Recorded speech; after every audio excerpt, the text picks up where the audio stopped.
জীবন বাঁচাতে জরুরি এক বাহনের নাম অ্যাম্বুলেন্স, কিন্তু রাজধানী ঢাকায় অ্যাম্বুলেন্স সেবা ঘিরে তৈরি হয়েছে দালাল চক্র। আছে তাদের কমিশন বাণিজ্য, সেই সাথে মানহীন হাসপাতালে রোগী ভাগিয়ে নেয়ার হাজারো গল্প।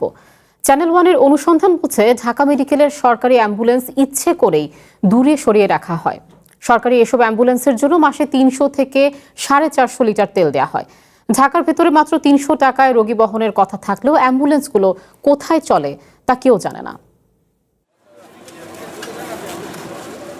ঢাকা মেডিকেল কলেজ হাসপাতাল জরুরি বিভাগের সামনে ট্রলি ও হুইলচেয়ার নিয়ে দাঁড়িয়ে থাকতে দেখা যায় অনেককে। এরা বেশিরভাগই হাসপাতালের নিয়োগপ্রাপ্ত না, নিজেরা হুইলচেয়ার কিনে এনে রোগী ওঠানামার কাজে সহযোগিতা করে। খালি চোখে এটি একটি মানবিক গল্প। কিন্তু মাসের পর মাস বিনা বেতনে কেউ কি সেবার জন্য নিজেকে নিযুক্ত করেন? তাদের দাবি, কিছু বকশিসের জন্যই তারা এ কাজ করেন। সেবা করি মানুষের যে যা দেয়া খুশি থাকে তাই। নিয়োগ কি ঢাকা মেডিকেলের? না, আমরা এখানে আইসা কাজ করি। কি হিসাবে কাজ করেন এখানে? কি হিসাবে কাজ করেন? হ্যাঁ, কিন্তু আসল গল্পটা ভিন্ন। এরা মূলত অ্যাম্বুলেন্স ও বিভিন্ন ভুইফোর হাসপাতালের প্রথম পর্যায়ের দালাল হিসেবে কাজ করেন। কোন রোগী ছাড়া পাবে, কোন রোগী কোন ওয়ার্ডে যাচ্ছে, পরীক্ষা নিরীক্ষা কি করা লাগবে, সব তথ্যই তাদের পরের ধাপের দালালদের দেয়। ২৬০০ বেডের এই হাসপাতালটি প্রতিদিন ৪,০০০-এরও বেশি রোগীকে সেবা দিয়ে থাকে। হাসপাতালের জরুরি বিভাগে আসা বেশিরভাগ রোগীর প্রয়োজন হয় অ্যাম্বুলেন্সের, আবার নানা কারণে অন্য হাসপাতালে যেতেও লাগে অ্যাম্বুলেন্স। কিন্তু দীর্ঘদিন ধরে গড়ে ওঠা এই অ্যাম্বুলেন্স সিন্ডিকেটের কাছে অসহায় রোগী ও স্বজনরা। ঢাকা মেডিকেলের জরুরি বিভাগের সামনে সরকারি অ্যাম্বুলেন্স রাখার নির্ধারিত জায়গা দখল করে বানানো হয়েছে মোটরসাইকেল পার্কিং। সরকারি কোনো অ্যাম্বুলেন্স জরুরি বিভাগের সামনে দেখা যায় না। পাশে আছে অ্যাম্বুলেন্স ভাড়া দেওয়ার একটি কক্ষ, তাও দীর্ঘদিন ধরে বন্ধ। ঢাকা মেডিকেলের পরিচালক জানান, ৮টি অ্যাম্বুলেন্স আছে, যার একটি আইসিইউ সুবিধা সম্পন্ন। প্রশ্ন হচ্ছে, সরকারি এসব অ্যাম্বুলেন্স কোথায়? অনেকগুলো অ্যাম্বুলেন্স আছে যেগুলো অযত্ন অবহেলায় নষ্ট হয়ে যাচ্ছে, আবার যেগুলো সচল রয়েছে সেগুলো বেশিরভাগ ডিউটি করছেন কর্মকর্তাদের, চিকিৎসকদের।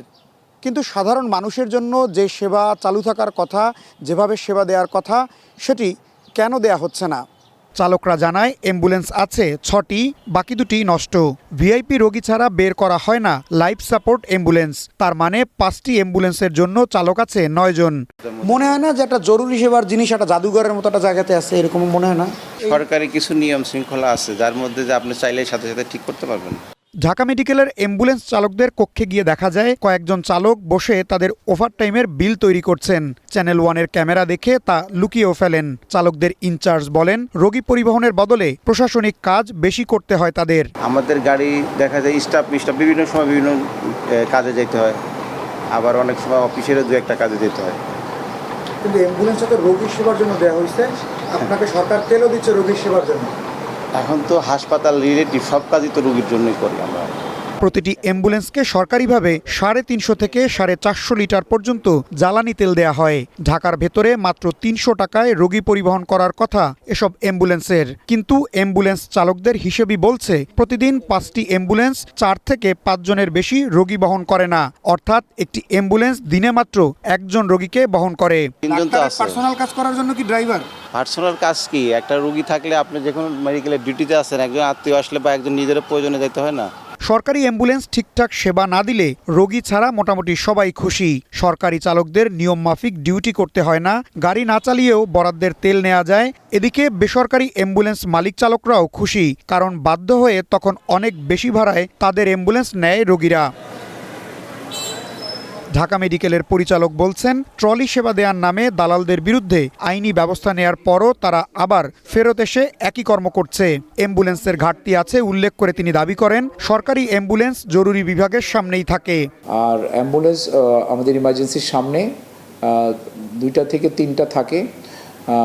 আমি এটা খোঁজ নিব যে মানে যদি আপনি না দেখে থাকেন, কিন্তু আমি আমাদের যে একটা ইন্ডিয়ান একটা অ্যাম্বুলেন্স আছে, আমি তো যখন যাই ওটা তো দেখি।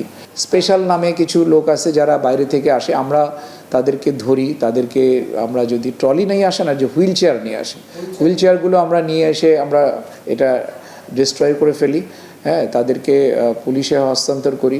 শুধু ঢাকা মেডিকেল নয়, পুরো দেশেই অ্যাম্বুলেন্স সেবাকে ঠিক করতে হলে যথাযথ তদারকি দরকার বলে মনে করেন ভুক্তভোগীরা। ইশতিয়াক ইমন, ওয়ান নিউজ, ঢাকা।